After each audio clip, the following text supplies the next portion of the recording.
या भीमसेन एकादशी के नाम से भी जाना जाता है। आइए सुनते हैं निर्जला एकादशी की व्रत कथा। एक बार पांडवों में सबसे शक्तिशाली भीमसेन ने व्यास जी से कहा, हे परम बुद्धिमान पितामह, मेरी बात सुनिए। राजा युधिष्ठिर, माता कुंती, द्रौपदी, अर्जुन, नकुल और सहदेव ये सभी एकादशी को कभी भोजन नहीं करते और मुझसे भी हमेशा यही कहते हैं कि भीमसेन एकादशी को तुम भी कुछ नहीं खाया करो।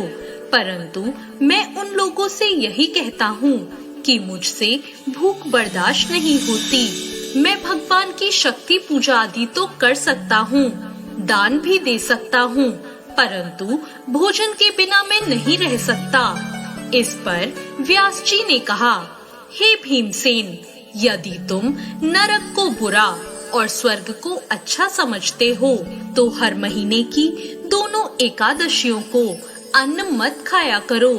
भीम ने कहा, हे पितामह, मैं तो पहले ही कह चुका हूँ, मैं भूख सहन नहीं कर सकता। यदि वर्ष भर में कोई एक व्रत हो तो मैं उसे रख सकता हूँ, क्योंकि मेरे पेट में व्रत नाम वाली अग्नि है, उसे मैं भोजन करके ही शांत कर सकता हूँ। भोजन करने से वह शांत रहती है, इसलिए पूरा उपवास तो क्या, एक समय भी बिना भोजन के रहना मेरे लिए बहुत कठिन है। इसलिए आप मुझे कोई ऐसा व्रत बताइए जो वर्ष में केवल एक ही बार करना पड़े और मुझे स्वर्ग की प्राप्ति हो जाए। यह सुनकर श्री व्यास जी ने कहा, हे पुत्र, बड़े बड़े ऋषियों ने बहुत से शास्त्र आदि बनाए हैं, जिनसे बिना धन के थोड़े परिश्रम से ही स्वर्ग की प्राप्ति हो सकती है। इसी प्रकार शास्त्रों में बताया गया है कि दोनों पक्षों की एकादशी का व्रत करने से मुक्ति मिल जाती है। श्री व्यास जी के वचन सुनकर भीमसेन नरक में जाने के नाम से भयभीत हो गए और कहने लगे, अब क्या करूं? माह में 2 व्रत तो मैं नहीं कर सकता, लेकिन पूरे वर्ष में एक व्रत करने का प्रयत्न मैं अवश्य कर सकता हूँ। इसलिए पूरे वर्ष में कोई एक दिन व्रत करने से मेरी मुक्ति हो जाए, ऐसा कोई व्रत बताइए। यह सुनकर श्री व्यास जी कहने लगे कि वृषभ और मिथुन की संक्रांति के बीच ज्येष्ठ मास के शुक्ल पक्ष की जो एकादशी आती है, उसका नाम निर्जला है। तुम उस एकादशी का व्रत करो। इस एकादशी के व्रत में स्नान और आचमन के सिवा जल वर्जित है। आचमन में 6 मासे से अधिक जल नहीं होना चाहिए, अन्यथा वे मद्यपान जैसा हो जाता है। इस दिन भोजन भी नहीं करना चाहिए, क्योंकि भोजन करने से व्रत नष्ट हो जाता है। यदि निर्जला एकादशी के सूर्योदय से लेकर द्वादशी के सूर्योदय तक अगर कोई जल ग्रहण ना करे तो उसे सारी एकादशियों के व्रत का फल प्राप्त हो जाता है।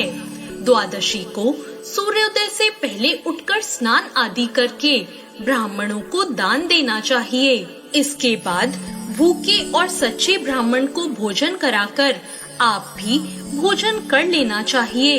इसका फल पूरे वर्ष की संपूर्ण एकादशियों के बराबर होता है। व्यास जी कहने लगे, हे भीमसेन, मुझको स्वयं ये बात भगवान ने बताई है।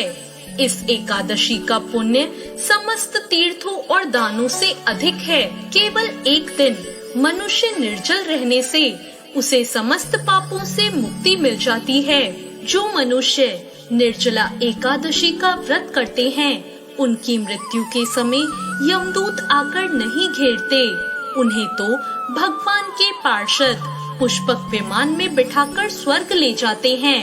अतः संसार में सबसे श्रेष्ठ निर्जला एकादशी का व्रत है, इसलिए पूरे यत्न के साथ इस व्रत को करना चाहिए। उस दिन ओम नमो भगवते वासुदेवाय मंत्र का उच्चारण करना चाहिए और हो सके तो गोदान भी अवश्य करना चाहिए। इस प्रकार श्री व्यास जी की आज्ञा अनुसार भीमसेन ने इस व्रत को किया। इसलिए इस एकादशी को भीमसेनी या पांडव एकादशी भी कहा जाता है।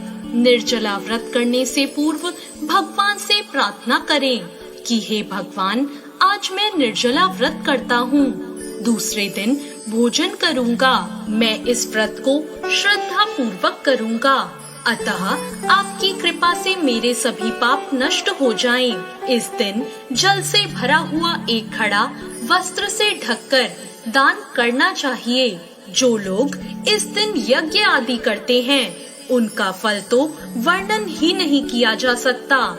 इस एकादशी के व्रत से मनुष्य विष्णु लोक को प्राप्त होता है। जो मनुष्य इस दिन अन्न खाते हैं, वो चंडाल के समान हैं।